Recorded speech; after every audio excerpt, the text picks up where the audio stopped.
नमस्कार प्यारे बच्चों, आप सभी 12वीं क्लास के छात्र छात्राएं ध्यान दें कि हमारा एक लेसन है बाजार दर्शन, जिसके लेखक हैं ज्ञानेंद्र कुमार। ये लेख बहुत ज़्यादा प्रभावशाली रहेगा आपके लिए, आपके व्यक्तिगत जीवन में भी इससे बहुत अधिक फायदा होने की संभावना है, क्योंकि ये हम सब की रोजमर्रा की जिंदगी से जुड़ा हुआ एक लेख है। और स्पेशल बात यह है कि इस लेख यानी बाजार दर्शन को जो लिखने वाले कवि हैं वो हमारे ज्ञानेंद्र कुमार, और ज्ञानेंद्र कुमार लेखक जो है ज्ञानेंद्र कुमार है। और ज्ञानेंद्र कुमार एक ऐसे मंजे हुए विशेषज्ञ विशिष्ट लेखन शैली के लिए जाने जाने वाले एक ऐसे लेखक हैं जो मनोविज्ञान को आधारशिला मानकर रचना रचते हैं। और मनोविज्ञान क्या होती है? साइकोलॉजी होती है। साइकोलॉजी का मतलब होता है किसी व्यक्ति विशेष के बारे में, उसके दिनचर्या के बारे में, उसके आगे पीछे के बारे में पूरा नॉलेज प्राप्त कर लेना, उसकी सोच समझ कैसी है, दिनचर्या कैसी है, क्या कार्य कर सकते हैं क्या नहीं कर सकता, तो पूरा आंकलन करने के बाद में लिख लेते हैं। तो ये एक स्पेशल राइटर माने, अपन लेखक माने ज्ञानेंद्र कुमार। तो आपको तो ध्यान रखना है, बाकी अन्य जो लेखक हैं उनकी अपेक्षा ज्ञानेंद्र कुमार मनोवैज्ञानिक कथाकार हैं, साहित्यकार हैं, साहित्य इतिहास लिखते हैं। ठीक है, अब बात कर लेते हैं कि जो बाजार दर्शन है इसके लेकर हम ज्ञानेंद्र कुमार हो गए हैं। और थोड़ा सा मैंने आपको पिछला जो वीडियो था, एक वीडियो वो बता दिया उसमें कि जन्म इनका 1905 को हुआ है और मृत्यु 1988 को हुई है। थोड़ा ध्यान रखें कि 1905 को हमारा जो उस समय 1905 में क्या था कि भारत देश पर अंग्रेजों का राज था, और अंग्रेजों के चलते हुए उनके रूल्स हमारे पर थोपे जाते थे, उन्हीं को फॉलो किया जाता था। तो अंग्रेजों का जो समय था उस समय बंगाल का विभाजन हुआ था। बंगाल एक से मतलब लॉर्ड क्लाइव का नाम सुना होगा आपने। तो उस समय बंगाल बहुत ज्यादा मतलब के जो कहते हैं कच्चा माल प्राप्त करना, वहाँ पे बहुत अधिक रूल्स, वहाँ से ब्रिटिश गवर्नमेंट को या कहीं ब्रिटिश जो कंपनी थी उसको बहुत एक फायदा हो रहा था। और ऐसे में उसमें क्या था, बंगाल के विभाजन की डिमांड की गई थी। तो उस समय बंगाल विभाजन 1905 में, उस टाइम क्या क्या वो आप SST में पढ़े होंगे और जानते होंगे, क्योंकि मेरा मतलब है कि आप 1905 जिनमें ज्ञानेंद्र कुमार का जन्म होता है, इसको याद रखिए कि 1905 में बंगाल विभाजन हुआ और इधर इसका ज्ञानेंद्र कुमार का जन्म हुआ है, जो मनोवैज्ञानिक कहानी का साहित्यकार। ठीक है, और इनकी मृत्यु है जो 1988 में हुई है। ठीक है, तो मृत्यु बिल्कुल सिंपल याद रखना है कि आपके जो हिंदी के सर मैं जो हूँ, मेरा जो डेट ऑफ बर्थ है, तो इधर देखो 1905 में उसका तो बंगाल विभाजन हुआ और ज्ञानेंद्र कुमार का उद्भव जन्म हो गया है। इधर 1988 में जब ज्ञानेंद्र कुमार की डेट है तो उस टाइम मेरा जन्म हुआ है। तो मैं ये नहीं कह रहा कि मेरा जन्म याद रखिए, मैं कह रहा हूँ कि आपको डेट ऑफ बर्थ याद रखने का कोई दिक्कत नहीं रहनी चाहिए। तो प्लीज इसको आप लर्न कर चुके होंगे। ओके, अब बात करते हैं कि ज्ञानेंद्र कुमार जो मनोवैज्ञानिक कहानियां साहित्य लिखते हैं उसके पीछे क्या होता है। ये इनके जितने लेख है ना, उनको पढ़ करके अपनी जो व्यक्तिगत जिंदगी है उसमें बदलाव कर सकते हैं, बहुत अच्छा एक मुकाम हासिल कर सकते हैं। ठीक है, तो इन से साहित्य होते, रचना होती है, इनसे अगर हम अपना बदलाव नहीं कर सकते फिर पढ़ने से कोई मतलब ठीक मार्क्स के लिए पढ़ते बात अलग है, लेकिन इनको व्यक्तिगत लाइफ में भी आप जगह दें तो आपको फायदा हो सकता है। ठीक है, बहुत बड़े बड़े उद्योगपति होते हैं, व्यक्ति होते हैं, क्या करते हैं, ये बहुत सी रचनाएं पढ़ते हैं और रचना पढ़ के कुछ नया करने का सोचते हैं। ठीक है, चलिए प्यारे बच्चों, मैं आपको बताता हूँ कि जो बाजार दर्शन है जो हमारे 12वीं सिलेबस में लगा हुआ है, बहुत इफेक्टिव आपके एग्जाम के लिए। हर बार इसमें से क्वेश्चन आते हैं या फिर पैराग्राफ यानी कि गद्यांश समस्या आता है। ठीक है, बात करें कि बाजार दर्शन क्यों लिखा गया, क्या है, तो इसमें आपको बता दूं कि बाजार यानी मार्केट जो होता है उस यानी बाजार किसे कहते हैं। तो आपके जहन में एक बात आती है कि बाजार की डेफिनेशन क्या होगी, तो सीधा सा कि बाजार एक वह स्थान होता है, एक दुकानों का संग्रह होता है कि व्यक्ति की मूलभूत आवश्यकताओं को पूरा करने वाला जो एक होता है वो बाजार होता है। लेकिन पहले बाजार का अर्थ यही था। आज मनुष्य के पास पैसा आ गया है, उसकी आवश्यकताएं बढ़ गई है, सुविधाएं बढ़ गई है, उसके चलते हुए उन्होंने बाजार का बाजारीकरण कर दिया है। कैसे? हमें मैंने कहा ना कि मूलभूत आवश्यकता, उसमें तो आती है रोटी, कपड़ा, मकान, शिक्षा और स्वास्थ्य, ये चीजें आती है, ये मनुष्य को मिले और जो उपलब्ध करवाता है वो बाजार है। लेकिन अगर इन 5 मूलभूत आवश्यकताओं के अलावा कुछ अगर और मिल रहा है, हम और संग्रह कर रहे हैं, तो वो हमारा कहाँ नुकसान हो रहा है ये देखने के बाद में पता चलेगा बाजार के दर्शन। ठीक है, बाजार आकर्षण का केंद्र होता है, बाजार ग्राहक को ललचाता है, उसको अपनी ओर खींचता है। बाजार की चकाचौंध देखिए आपने, अभी देखो प्यारे बच्चों दीपावली का जो है समय चल रहा है, अभी दीपावली की लोग अभी से दुकानों को डेकोरेट कर रहे हैं, लोग घर की साफ सफाइयों में लगे हुए हैं। तो देखिए हमारे पास रहने खाने पीने के सभी चीजें हैं। आफ्टर दैट जो जनसंख्या है, चाहे वो पढ़ी लिखी हो, चाहे अनपढ़ हो, चाहे कैसा भी क्यों ना हो, हर व्यक्ति हर घर परिवार से कुछ ना कुछ एक्स्ट्रा, यानी कि जो घर में है पहले से वो चीज और ला ला के घर में जमा करते हैं। हर दिवाली पे कुछ बर्तन हो, कपड़े हो, एक्सवाइजेड कुछ भी, गाड़ी वगैरह कुछ भी खरीदते हैं।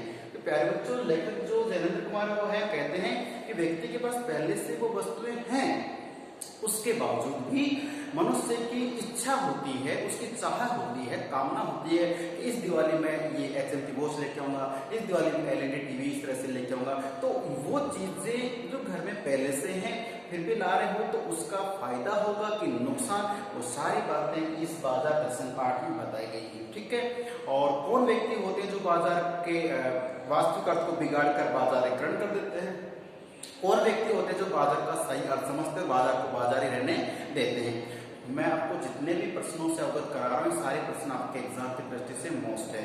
सो प्लीज ये तो मैं आपको सिर्फ पार्ट 7 समझाऊंगा, क्योंकि पहले वीडियो में आपको जैनेंद्र कुमार का लेखक परिचय दे चुका हूँ बड़ी अच्छी बातों साथ में। अब वो आपके ऊपर डिपेंड करता है कि आप कितना अच्छे आंसर से समझते हैं, लिखते हैं। ठीक है, अगला जो लेसन हमारा ये है, इसमें सॉरी लेसन पार्ट 7 है, तो मैंने कहा पार्ट 7 1 का मतलब कि कुछ आज मैं आपको बता दूंगा, कुछ नेक्स्ट वाले वीडियो में बताऊंगा आपको मैं। तो ध्यान दीजिए, सबसे पहले बात करते हैं कि पार्ट 7 से उसका हमारा मित्र जो है, एक पॉइंट आएगा आपके कि मित्र द्वारा खरीदारी, मित्र द्वारा शॉपिंग करना, मित्र द्वारा जो सामान खरीदना, ये उसमें एक पॉइंट है। हालांकि ऐसा कोई नहीं है, लेकिन उसमें जो गद्य कहने को दे रखा है, मैंने कोई बात है कि मित्र द्वारा खरीदारी। ठीक है, चलिए अब मित्र द्वारा खरीदारी हुई है तो कैसे?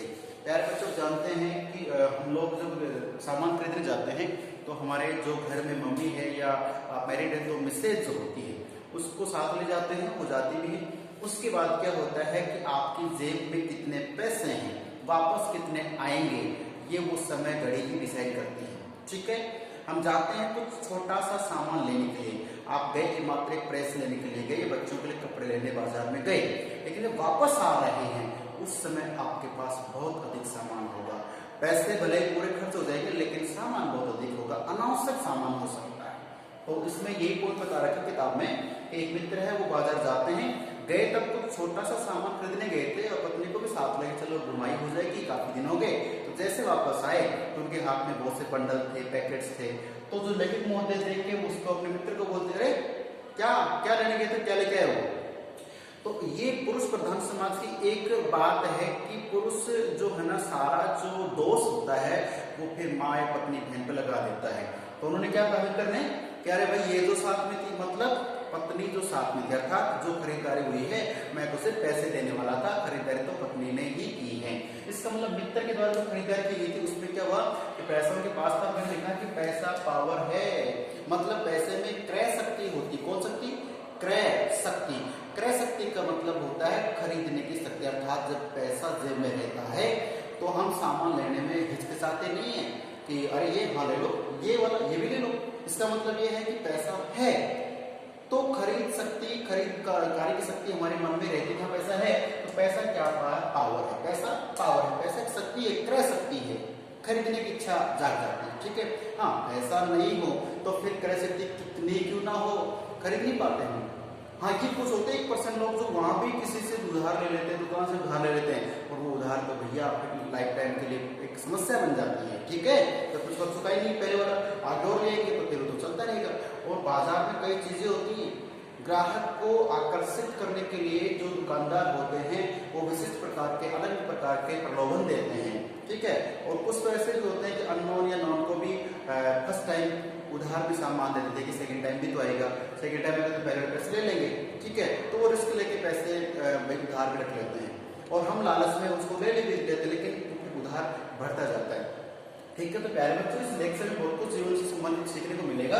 देखिए कि पैसा पावर है, सिद्ध कीजिए समझा सकते हो कि बाजार में कोई व्यक्ति जाता है तो वह बाजार की क्रय शक्ति का शिकार बन जाता है। अर्थात उसके जेब में पैसा रहता है तो वो ऐसी वस्तुएं भी खरीद सकता है जो उनको आवश्यक नहीं थी, और वो वस्तु उसके अंत में उससे पछताना पड़े व्यक्ति को, ये वस्तु मैंने फालतू में ले ली है, ये तो घर में पहले से अवेलेबल थी, और इस वस्तु को लेकर वो उसके व्यक्ति आलस्य में आ जाए और व्यक्ति की जो मतलब दिनचर्या बिगड़ सकती है। कैसे में आपको इस पाठ में पढ़ेगा, मिलेगा आपको ऐसा। तो मित्र के द्वारा खरीदारी का पॉइंट है कि मित्र ने क्या किया, अपनी पत्नी की ओट ले ली। अक्सर पुरुष लोग क्या करते हैं कि जो गलतियां मिस्टेक्स होती है उनके लिए महिला को दोषी ठहरा देती, ये जो साथी इसने खरीद लिया, इसने ऐसा करवा दिया। अक्सर महिलाओं पे पुरुष प्रधान समाज में पुरुष लोग उसकी ओट लेते बचने के लिए, अपने आप को सही साबित कर देते और महिला पे ओलन सोलन डाल देते हैं। ठीक है, अब बात करते हैं अगला पॉइंट है बाजारी आकर्षण। बाजारी आकर्षण का हो या फिर बाजार का आकर्षण का हो, इसमें मैंने का शब्द को हटा के कर दिया है। तो बाजारी आकर्षण, तो बाजारी आकर्षण मतलब कि आकर्षित करना। बाजार आप जाते हुए आप दीपावली के टाइम पे मार्केट में जाके देखिए कितनी चकाचौंध है। जो कल तक सोने बाजार पड़े थे, भले रोड पे कितने खड्डे हों, लेकिन यह है कि रोड के दोनों साइड में आपको टेंट वगैरह लगा के और बाजार को इतना डेकोरेट किया जाता है, इतना सजाया जाता है। जयपुर जैसे शहर की बात करें, राजस्थान में जयपुर जो शहर है वो काफी अच्छा मार्केटिंग कर लेता है। दीपावली के टाइम पे चाहे ज्वेलर्स हो या बर्तनों की दुकान हो या फिर कपड़े लत्तों की दुकान हो, मिठाई की शॉप्स हो, दुकान को तो डेकोरेट किया ही जाता है, बट सब व्यापारी मिलकर अपने उस रोड को, अपने उस कॉलोनी को इतना डेकोरेट करते हैं कि कस्टमर उधर से गुजर रहा है तो एक बार तो अनावश्यक रूप से या आवश्यक रूप से दिमाग में आता है कि अच्छा एक बार तो कुछ देखते ही बाजार कितना अच्छा सज रहा है। तो वो सजावट मैंने क्या लिखा, बाजार की सजावट, व्यापारियों की मीठी बातें। एक तो बाजार क्या होती है, सजावट होती है, व्यापारियों की मीठी मीठी बातें होती है, आग्रह होता है। क्या होता है, आग्रह। मतलब देखिए दुकानदारी जो करते हैं ना, शॉपिंग जिससे जो बेचते हैं सामान, वो भले ही व्यक्तिगत लाइफ में कितने ही क्रोधित रहे हो, कितने ही अच्छे बुरे रहे हो, लेकिन जब वो दुकान पे बैठते हैं तो उनकी जो जीभ है, जो मिठास लेते हैं, वास्तव में देखते हैं कि उनका पहला दायित्व रहता है कि जितना भी जैसे कस्टमर्स आ रहे हैं उनको प्यार से बात करेंगे, बैठने के लिए बोलेंगे, पानी वानी पिलाते हैं, कुछ लोग तो चाय तक ही पूछते हैं, कुछ तो इतने ज्यादा होते हैं जूस तक ही पूछ लेते हैं। अरे बैठिए भाई, सब जूस के लिए चाय के लिए पूछते हैं आप, और कहते हैं कि खरीदारी बात की बात है, हम इंसान भी तो हैं, हमारा भाईचारा भी तो है, इंसान के इंसान काम आते, बैठिए आप प्लीज आराम से रिलैक्स। इतनी चिकनी चुपड़ी बातें करते हैं और आपको वो सारी बातें समझ में नहीं आती हैं, उस टाइम आप भावनाओं में बह जाते हैं और फिर बैठते हैं, चाय पानी पी लिया, रिलैक्स हो गए, फिर सोचते हैं कि चलो घर के लिए कुछ खरीद ही लेते हैं, जबकि हमारा ऐसा मनसूबा या कोई इच्छा नहीं थी। मतलब साफ है कि जब आपके मन में कोई चीज खरीदने की चाह या इच्छा नहीं है, फिर भी आप बाजार की सजावट को देख के, बाजार के व्यापार की मीठी बातों को देख के, उनके व्यवहार को देख के, उनको उनके आग्रह को देख के पर हम कुछ खरीद लेते हैं। और एक बड़ी बात, अगर आप मार्केट में इस तरह के डेकोरेट के शिकार हो गए हैं, आप प्रत्येक लेने के बाद आप यूं कहें कि आपके साथ में दीदी, माँ, पत्नी, बहन जो भी हैं, अगर वो हैं, फिर तो व्यापारियों का ही समझो बहुत अच्छा जादू हम पे चलता है। वो हमें कुछ लोग फिर भी आलस्य कर चल रहने दे क्या खरीदेंगे, लेकिन जो महिलाएं होती है उनको ये व्यापारी लोग आग्रह करते हैं, अरे भाई सब आए हो तो बीबी जी के लिए, भाभी जी के लिए कुछ ले लो यार, ये देखो ये कितना अच्छा कपड़ा है, कितनी अच्छी ज्वेलरीज जो है। कुल मिला के मैं आपको यहाँ तो ज्यादा कुछ नहीं बता पाऊंगा, आकाश बुक से अपन पढ़ते और फेस टू फेस पढ़ते तो कुछ बहुत अच्छा इसमें रिस्पॉन्स मिल सकता था। आप देखते इसमें, हालांकि सब चीज में बुक में लिखी हुई, आप उनको रियलाइज करें, पढ़ें। तो कहने का मतलब कि जो व्यापारी होते हैं वो अपनी चिकनी चुपड़ी बातों से और उसके दिल से रिस्क कर रहे हैं, मीठा बोल रही है, उनकी जबान ऐसी हुई है, कहने का मतलब कस्टमर को भगवान मान के उसे रिझाने के लिए, उसे अपना बनाने के लिए वो आग्रह करते हैं, मीठी बातें करते हैं, बाजार दुकान को सजाते हैं, आए हुए का मान सम्मान करते हैं, ताकि उनकी दुकान में रखा हुआ प्रोडक्ट जो सामान है वो आसानी से बेचा जा सके। भले ही वो सामान जो आपने अपनी मर्जी से खरीदा है वो बाद में आपको परेशानी दे, आपको पछतावा करना पड़े, या फिर आप वो सामान लाने से आलस्य आ गए। पहले तक बहुत अच्छा, जिसे आप बाइक खरीद रहे हैं, कार खरीद रहे हैं, पहले आप खुद पैदल जाते थे, आपका शरीर फिट था, लेकिन आज आपने वो आरामदायक वस्तु खरीद तो ली है, लेकिन उससे कहीं ना कहीं आपको व्यक्तिगत रूप से कोई नुकसान होने लग जाता है। खैर प्यारे बच्चों, हम आगे बढ़ते हैं और हैं अन्य मित्र का प्रसंग।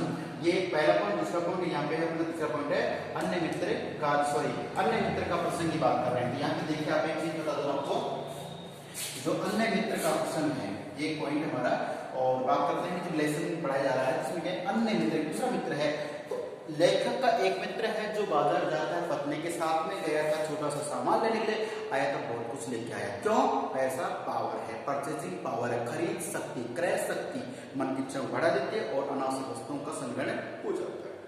अब बात करेंगे हम अगला पॉइंट है अन्य मित्र का प्रसंग। व्यक्ति अलग अलग प्रकार के होते हैं, एक वो जो बहुत कुछ खरीद लिया, एक वो देखिए कौन सा अन्य मित्र का प्रसंग ये है कि सुबह से शाम तक बाजार में घूमे लेकिन कुछ भी लेकर नहीं आए। ये वही वास्तव में बहुत अच्छे मित्र लेखक के, लेकिन विभिन्न प्रकार के मित्र रखते हैं। सुबह से शाम तक बाजार में घूमे लेकिन खाली हाथ लौटे। मतलब मैंने भी कहा कि बाजार में अगर आप जाएंगे तो 101% है, अगर पैसा जेब में है तो कुछ ना कुछ तो खरीद के लाएंगे ही। अगर बाजार स्पेशली जा रहे हैं तो वही बात है कि बाजार के बाद में इस गली में बाजार, उसके बाद में आपका मित्र का घर है, वहां तक आपको जाके आना है तो उससे आप कुछ नहीं खरीदे, लेकिन स्पेशली बाजार जा रहे हैं तो और वस्तु लेने के लिए और फिर आप उसके साथ में छोड़ भी लेते हैं, वो बाजारीकरण हो गया। अन्य मित्र क्या है कि बाजार चले गए, वहां पे उन्होंने दुकानों पे शॉपिंग करना शुरू किया, इस दुकान में उस दुकान में, यहाँ वहां पूरे सुबह से शाम हो गई घूमते घूमते, लेकिन ये जब शाम को घर लौटे तो ये कुछ भी लेकर नहीं आए। क्यों नहीं लेके आए ये प्रश्न आता है। एक मित्र से बहुत कुछ ले लेके कुछ नहीं लाया, पहली बात तो मित्र अकेला गया होगा, ठीक है। अगर साथ में कोई गया है तो क्या हुआ कि इनकी क्या थी, चाह तो बहुत कुछ थी कि ये भी ले लो वो भी ले लो, लेकिन उसके परिणाम से डर रहे थे कि यार ये ले तो लेंगे काम क्या आएगी, और जिसमें हम अरे गाड़ी तो खरीद लेंगे, चलाएगा कौन, चलाएंगे तो इसका मेंटेनेंस कौन भुगतेगा, और इसका रोजाना पेट्रोल डीजल खर्चा कौन भुगतेगा, और अपन तो कोई ऑफिस वगैरह जाते भी नहीं, कहाँ लेकर जाएंगे इसको, साल में 2 बार काम है, क्या मतलब है। तो मतलब उसका परिणाम को सोच के उसने सामान गाड़ी नहीं खरीदी। छोटे सामान की बात करें तो ये सोच रहे हैं कि छोटे छोटे दुकानों पर जाए, कपड़े की दुकान पे गए या फिर बर्तनों की दुकान पे गए, तो क्या कर रहे हैं, जिस भी दुकान पे जाते हैं अपनी इच्छा चाहत तो बढ़ा रही है, लेकिन क्या हो रहा है कि ये सोच रहे कि यार ये वस्तु लूं कि ये लूं, ये उसमें अंतर या फिक्स नहीं कर पा रहे कि मैं कौन सी वस्तु लूं। और फिर दूसरा है कि यार ये वस्तु लूं या फिर ये लूं कि ये लूं। आप कपड़े की दुकान पे जाते हैं तो आप देखते हैं कि यार ये वाले कलर अच्छा रहेगा, ये वाला, और जो दुकानदार आपको विभिन्न प्रकार के कलर दिखाएगा, उसकी क्वालिटी दिखाएगा, आप कंफ्यूज हो जाते हैं कौन सा लूं कौन सा ना लूं। ऐसा ही इन मित्र महोदय के साथ हुआ कि क्या तो लूं और क्या न लूं, और न लूं तो क्या, मेरी बातों पे ध्यान दें बच्चों कि न लूं तो क्या, अर्थात ऐसी कोई चीज ही नहीं है जिसको मैं छोड़ के चलूं, अर्थात ऐसा मन कर रहा है कि सभी चीजें मेरे काम की है। और बाजार एक ऐसा दृश्य होता है, ऐसा एक मतलब हमें माहौल क्रिएट कर दिया जाता है कि हम सोचते हैं ना ले तो क्या, अर्थात सभी चीजें तो हमारे काम की लग रही हैं। तो प्यारे बच्चों ध्यान रखना कि मित्र सोचता रहा कि क्या लूं क्या नहीं लूं, ऐसा करता करता वो निर्णय नहीं ले सका, उसकी इच्छाएं बहुत थी लेकिन जो परिणाम था उसको देख के डरता रहा और सोचा कि न लूं तो क्या, अर्थात सब कुछ लेने लायक है और सब कुछ ले नहीं सकता। ध्यान रखना। तो प्यारे बच्चों इसके बाद होता है कि बाजार का जादू। प्रश्न आएगा बाजार में जादू होता है, किस प्रकार का जादू होता है, कैसे काम करता है। तो बाजार का जो जादू है वह आंखों की राह से काम करता है। ठीक है, एक गाना सुना आपने पहले है ना, ये इसका जादू है, वो जादू अलग था, ये बात करें बाजार का जादू है। जादू सभी का होता है, फिर पढ़ाई का हो, जुनून, किसी चीज का जुनून, जब इसका मैं जादू जुनून की बात करते हैं। तो क्या बाजार का जादू है, ये आंखों की राह से काम करता है। मतलब आप बाजार जा रहे हैं, आपको दिख रहा है बाजार का डेकोरेशन, बाजार की सजावट, बाजार के लोगों का बोलचाल, उनका आग्रह, वो सब आप देखते हैं, कपड़ों का रंग या जो व्यवस्था आपको दिख रही पसंद आ रही है, वो क्या है, आंखों की राह से आपके दिल दिमाग तक वो काम करता है जादू, और आप उस जादू के अधीन वशीभूत हो जाते हैं। और ये प्रश्न आएगा कि बाजार का जादू कब ज्यादा काम करता है, जब जेब भरी हो और मन खाली हो। कभी मना नहीं करते हैं, लेकिन वो मना कर रहे हैं कि ऐसी स्थिति में बाजार नहीं जाएं जब आपका मन तो क्या हो, खाली हो, और जेब क्या हो, भरी हो। सीधी सी बात है, पैसा है और मन खाली है, कुछ भी खरीद सकते हैं। ऐसा व्यक्ति जब बाजार जाएगा बहुत कुछ खरीद के लाएगा। ठीक है, तो ये बाजार का जादू है जो आंखों की राह से काम करता है, आंखों के जादू से चढ़ के बोलता है। आप इस बात को ध्यान रखें। तो प्यारे बच्चों, ये पाठ मतलब सरल नहीं है, इसको समझना होगा, इसके भावार्थ को मानना पड़ेगा, उसके बाद इसको आप क्वेश्चन सॉल्व कर सकते हैं। और अब मैं चाहूंगा कि आप इस पूरे पाठ को ठीक से जितना मैंने आपको पढ़ाया है इसको नोट कर लें, याद कर लें, और अगला इसका शेष बच गया मैं आपको अगले वीडियो में पेश करता हूं आपके सामने। सो प्लीज बाधा दर्शन जयेंद्र कुमार याद रखना है, और कोई डाउट्स हो तो पूछना जरूर है, ठीक है, क्योंकि समय बहुत महत्वपूर्ण है, समय बहुमूल्य होता है, एक बार चला गया वापस नहीं आता। सो प्लीज समय को व्यर्थ ना गवाएं और वीडियो को ठीक से देखें, पूछें जरूर अगर समस्या आती है तो, ठीक है। तब तक के लिए नमस्कार, धन्यवाद, सुरक्षित रहे और पढ़ते रहे।